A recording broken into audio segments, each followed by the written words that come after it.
Uh, hierdie een was vir my baie sleg. Dit was 'n man, ons kliënt was 'n man wat oorseese, die mother company, kom ons doen dit so, was 'n oorseese maatskappy vir wie hy gewerk het vir baie lank.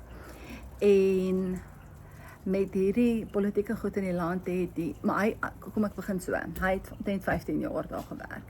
Hy het die hele kantoor bestuur, hy het salarisse kan jy sê betaal.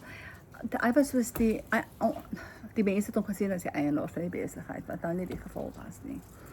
Maar met die politieke goed het die buitelandse maatskappy net eendag besluit, hulle gaan nie aangaan met dit, hulle het nie nodig nie, hulle kan baie beter regkom sonder om die besigheid in Suid-Afrika te hê. En een oproep te sê, luisterie, sluit die kantoor, verkoop alles wat daar is, betaal salarisse, dankie vir jou diens, totsiens. Hy sê soos, maar dit kan nie waar wees nie, ek het gelewe vir my werk, hulle sê soos, jammer, dit is soos dit is. Hy, baie trots,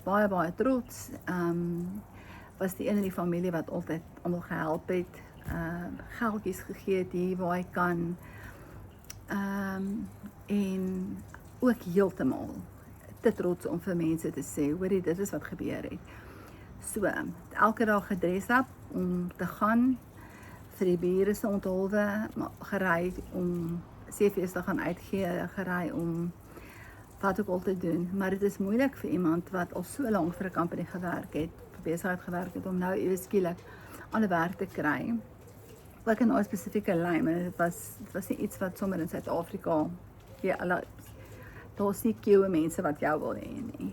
En so het hy sy kredietkaarte begin gebruik, die een na die ander, al die krediet wat al die jare vir hom op 'n silverbord aangebied was, gebruik met die idee van ek gaan 'n lening kry, wat toe nie, nie 'n lening nie, ek gaan 'n werk kry, wat toe nie gebeur nie. Toe besluit, tot op 'n dag, toe is dit soos 'n nervous breakdown, hy kan nie verder nie, weet nie hoe hy gaan aangaan nie, en die skuldeisers begin te bel, want wat hy doen, wat almal doen, is vat die een kaart en betaal die ander kaart, en dan vat jy daai geld weer en betaal die ander kaart, en toe raak die sirkel van geld oorplaas raak toe verby, daar is nie meer geld om oor te plaas nie. En is dit trots om vir die kinders te sê, hy gaan nie vir die kinders sê nie, hulle hoef nie van dit te weet nie, hy besluit toe maar, hy gaan sy eie lewe neem. Dit is 'n maklike vinnige uitkoms en dit is klaar. Hy het al sy goed in orde gekry, letterlik passwords reg, hy is nie getroud nie, passwords reg, op sy laptop, sy testament het hy eenkant gesit. Die sad deel is, hy het 3 dae se kos uitgesit vir die hondjie. Want hy het aangeneem binne 3 dae behoort iemand om te kry, of om te mis, en die kinders gaan hom dan mis binne 3 dae, en dan sal hulle dalk die deur afbreek, en dan sal die hondjie kos, en maar by daai tyd sal hy 3 dae al dood wees. Dit is verskriklik om daaraan te dink. Nadat hy alles reg het, hy nou klaar in sy kop, hy gaan cinema net so laat gaan hy dit doen.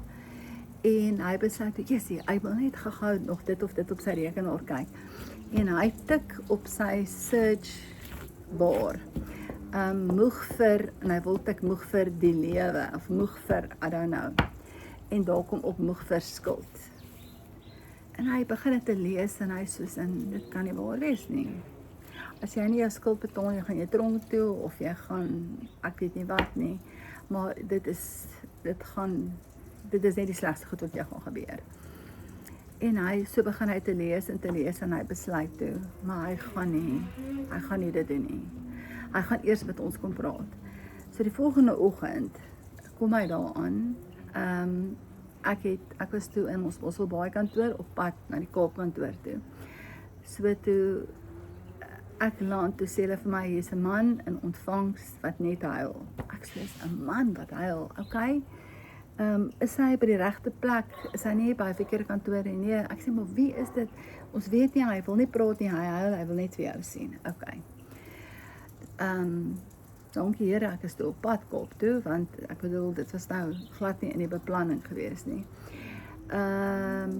Gesels, kom daar aan, praat, wat gaan aan? Eers net, hy sê Susan, hoorie, ek wil hierdie storie hoor. Ek het nou op jou website afgekom, en hierdie goed wat jy sê, is dit reg? Is dit regtig so?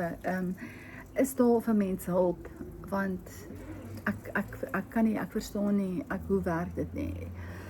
En kort was hy uit in trane. En 'n man is nie 'n persoon wat so huil nie. Jy moet bitter verpletterd wees om net in trane uit te bars voor 'n vreemd. Ek bedoel, ons ken hom ons daarvan genêrens nie. En ek sê vir my, hoekom is jy so, ek verstaan dit, maar elke keer lyk dit vir my is okay, en dan is daar iets wat ek sê wat jou ontstel, hy sê vir my, Marita, ek het myself gevisualiseer vir hoe lank? Vandag, nou, dis 11 uur, sou ek in 'n yskas gelê het, met 'n touwtjie aan my toon. Dit is hoe ek myself gesien het. En op dit dink ek sit hier op 'n stoel, en daar's uitkoms vir my.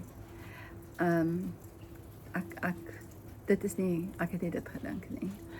En ek het hom gesê, kan ek maar nie asseblief jou kinders bel nie, en vir hulle verduidelik wat gaan aan, en ek sal mooi met hulle praat, en toe het ons het saam 'n plan gemaak, en hy is gesekwestreer, nadat daai helse las, dit is niks anders as 'n helse las, van skuld van sy skouers af is, het hy toe weer 'n werk gekry, want toe is hy nie meer gestres nie, hy is nie bang om 'n foon op te tel nie, want nou weet hy, as dit 'n skuldeiser is, gee hy dit vir ons om te hanteer, hy hoef nie te betaal nie, en as dit 'n positiewe oproep is dit dalk 'n betrekking. So, sy storie het ook te baie goed uitgewerk. Hy is gesekwestreer, en hy is gespoor van 'n yskas. Ja, dit was erg. Dit was nogal een wat ek dink baie lank sal bybly. En vandag is hy fyn. So, sy storie het ook goed uitgewerk. Daar is altyd hoop. Daar's altyd hoop.